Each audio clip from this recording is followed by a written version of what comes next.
অফিসে বের হবার সময় মা আমায় ডেকে বলল, তোর বইয়ে তো 7 মাস চলছে, তা বৌমাকে কবে বাপের বাড়ি দিয়ে আসবি? আমি কিছুটা অবাক হয়ে মাকে বললাম, ঠিক বুঝলাম না মা, এই অবস্থায় শ্রাবণীকে বাপের বাড়িতে রেখে আসবো কেন? মা তখন বলল, দেখ, আমাদের বংশের একটা নিয়ম হলো বাড়ির বউয়ের প্রথম সন্তান বাপের বাড়িতে হয়। প্রথমবার বাচ্চার মা হবে, বলা তো যায় না কখন কি হয়, কিন্তু একটা কথা হলে দেখা যাবে তোর শ্বশুরবাড়ির লোকজন আমাদের দায়ী করবে। আমি মাকে বললাম, মা তুমি জানোই আমার শ্বশুরবাড়ি গ্রামে, তাছাড়া ওদের বাড়ি থেকে হাসপাতাল ক্লিনিক অনেক দূরে। ভগবান না করুক দেখা গেল শ্রাবণের কোনো সমস্যা হলে ওরা সময় মতো হাসপাতালে নিয়ে যেতে পারবে না, তার চেয়ে শ্রাবণী এখানেই থাকুক। আমার কথা শুনে মা বিরক্ত হয়ে বলল, জানিস বাচ্চা হলে কত টাকা খরচ হয়? আজকাল মেয়েরা তো রাজার মেয়ে হয়ে গেছে, একটু ব্যথা সহ্য করতে পারে না, তাই ব্যথা ওঠার আগেই পেট কেটে বাচ্চা বের করে ফেলে।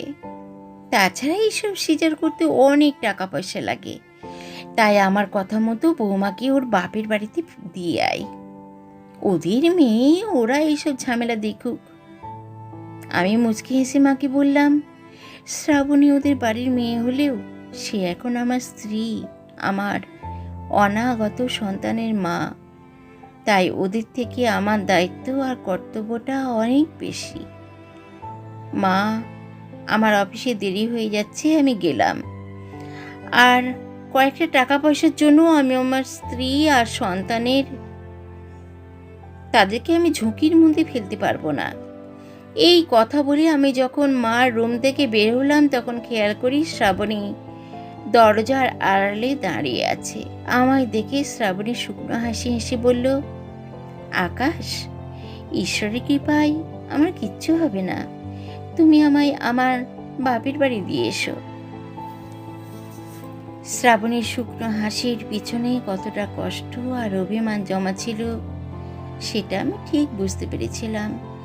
আমি ওর হাতটা ধরে বললাম, তোমার মুখে শুকনো হাসি মানায় না, সতেজ হাসিটা বেশি মানায়। চিন্তা করো না, আমি তো তোমার পাশে আছি। অফিস থেকে ফিরতে ফিরতে বিকেল 5টা বেজে গেল। আমি তড়িঘড়ি করে বাড়িতে ঢুকে শ্রাবণীকে বললাম, তুমি তৈরি হয়ে নাও তো, ডাক্তারের কাছে যেতে হবে। শ্রাবণী বলল, আমি ঠিক আছি তো, শুধু শুধু ডাক্তারের কাছে যেতে হবে না। শ্রাবণীর কথা শুনে আমি কিছুটা রেগে গিয়ে বললাম, তোমাকে এত বুঝতে হবে না, ডাক্তার বলেছিল 15 দিন পর পর একবার চেক আপ করাতে, আর আজ 17 দিন চলছে। যাও, তৈরি হয়ে এসো। শ্রাবণীকে নিয়ে বাড়ি থেকে বের হওয়ার সময় মা আমাদের দেখে বলল, তোদের ঢং দেখে আর বাঁচি না, আমিও 2 সন্তানের মা হয়েছি, আমার কখনো 2 দিন পর পর ডাক্তারের কাছে তোদের মতো দৌড়াতে হয়নি। মার কথা শুনে আমি হেসে বললাম, মা দরজাটা লাগিয়ে দাও, আমাদের আসতে 1 ঘন্টার মতো দেরি হবে। ডাক্তারের চেম্বারের সামনে যখন বসেছিলাম তখন খেয়াল করি শ্রাবণী মাথা নিচু করে নীরবে চোখের জল ফেলছে। আমি ওর হাতটা শক্ত করে ধরে বললাম, প্লিজ মার কথায় কিচ্ছু মনে করো না, সেকালের মানুষ, তাই এত কিছু বোঝে না, আমি আছি তো তোমার পাশে। অফিসের বস অ্যাপ্লিকেশনটা পড়ে আমাদেরকে তাকিয়ে বলেন, বাচ্চা হবে আপনার স্ত্রীর আর আপনি ছুটি চাইছেন 1 মাসের, ব্যাপারটা কি? আমি বসকে বললাম, স্যার আমি এখন থেকে পুরোটা সময় আমার স্ত্রীর পাশে থাকতে চাই। বস কিছুটা অবাক হয়ে বলল, তাই বলে 1 মাসের ছুটি আপনাকে কিভাবে দেব? আপনি মহিলা হলে আপনাকে না হয় গর্ভকালীন ছুটি দেওয়া যেত, কিন্তু আপনি তো পুরুষ, আপনাকে কিভাবে এতদিনের ছুটি দিই? আমি বসকে বললাম, গর্ভকালীন ছুটিটা একজন গর্ভবতী মহিলার পাশাপাশি একজন পুরুষেরও প্রাপ্য। প্রতিটা পুরুষের দায়িত্ব স্ত্রীর গর্ভকালীন এই সময়ে স্ত্রীর পাশে থাকা, তেমনি প্রতিটা স্ত্রীও চায় এই সময়টাতে তার স্বামী যেন তার পাশে থাকে। 6 বছর চাকরি করে এই কোম্পানিকে আমি অনেক কিছু দিয়েছি। এই কোম্পানিকে আমায় 1 মাস সময় দিতে পারে না এই কোম্পানি? আমি তো বেশি কিছু চাইনি।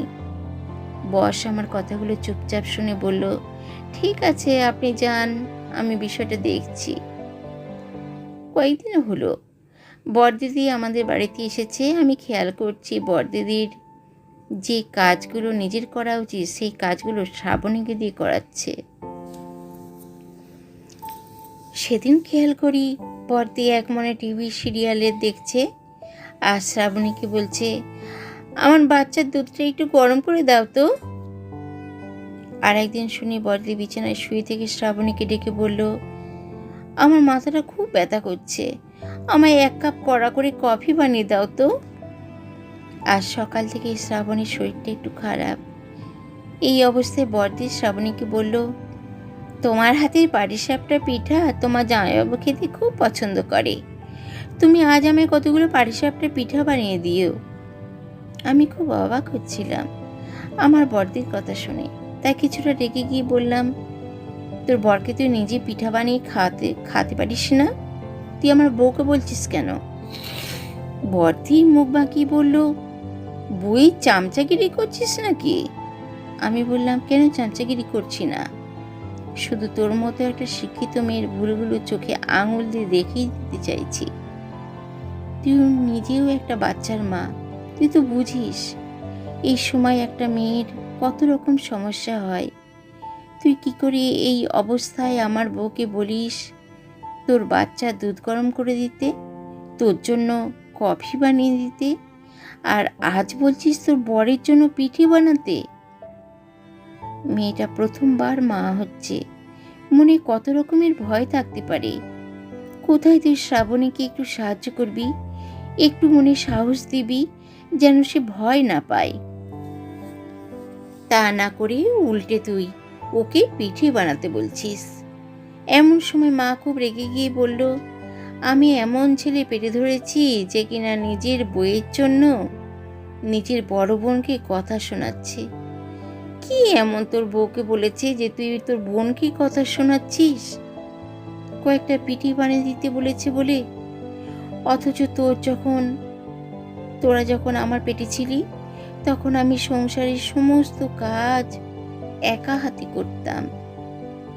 আমি মার দিকে তাকিয়ে হেসে বললাম, মা, আমার দিদি যখন প্রেগনেন্ট ছিল তখন তুমি 5 মাস যেতে না যেতেই দিদিকে শ্বশুর বাড়ি থেকে আমাদের বাড়িতে নিয়ে এসেছিলে যাতে দিদির ওখানে সংসারে কোনো কাজ করতে না হয়।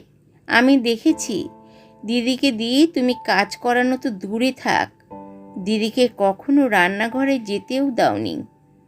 সেই তুমি ছেলের বউয়ের বেলায় এতটা বদলে গেলে। আমি যখন মা দিদিকে কথাগুলো বলছিলাম তখন শ্রাবণী আমাকে বারবার থামতে বলছিল। তখন বড়দি শ্রাবণীকে বলল, থাক থাক, নিজেকে স্বামীকে মা বোনের উপর খেপিয়ে দিয়ে এখন আমাদের চোখে ভালো সাজতে হবে না। কথাটা শুনে শ্রাবণী মাথা নিচু করে অন্য রুমে চলে গেল। আমি বড়দির দিকে তাকিয়ে বললাম, মূর্খ মানুষ অবুঝ হলে তাকেই বোঝানো সহজ, কিন্তু কোনো শিক্ষিত মানুষ অবুঝ হলে তাকে বোঝানো সত্যি খুব কঠিন। রুমে ঢুকে দেখি শ্রাবণী জানালার গ্রিল ধরে বাইরে তাকিয়ে আছে। আমি ওর কাঁধে হাত রেখে বললাম, চিন্তা করো না, আমি তো আছি তোমার পাশে। শ্রাবণী আমার দিকে ফিরে শুকনো হাসি দিল, আর আমি তখন বললাম, তোমার মুখে শুকনো হাসি মানায় না, সতেজ হাসিটা বেশি মানায়। শ্রোতা বন্ধুরা, বাস্তব চিত্র আমাদের প্রত্যেকের সবার সামনে ঠিক এরকমভাবেই আসে। আপনাদের গল্প ভালো লাগলে লাইক, কমেন্টস ও শেয়ার করবেন। তবে একটা মেয়ের ভরসার সবচেয়ে বড় অবলম্বন হলো তার স্বামী। তাই প্রতিটি পুরুষ যদি তার বইয়ের প্রতি এমনভাবে দায়িত্বশীল হয় তাহলে কোনো মেয়েকেই আর নির্যাতিত হতে হবে না। আপনারা নিশ্চয়ই বুঝতে পারছেন আমার কথার অর্থ। তাহলে আজ এই পর্যন্ত, আবার আসবো নতুন এক ভিডিও নিয়ে। আজ চলি, নমস্কার।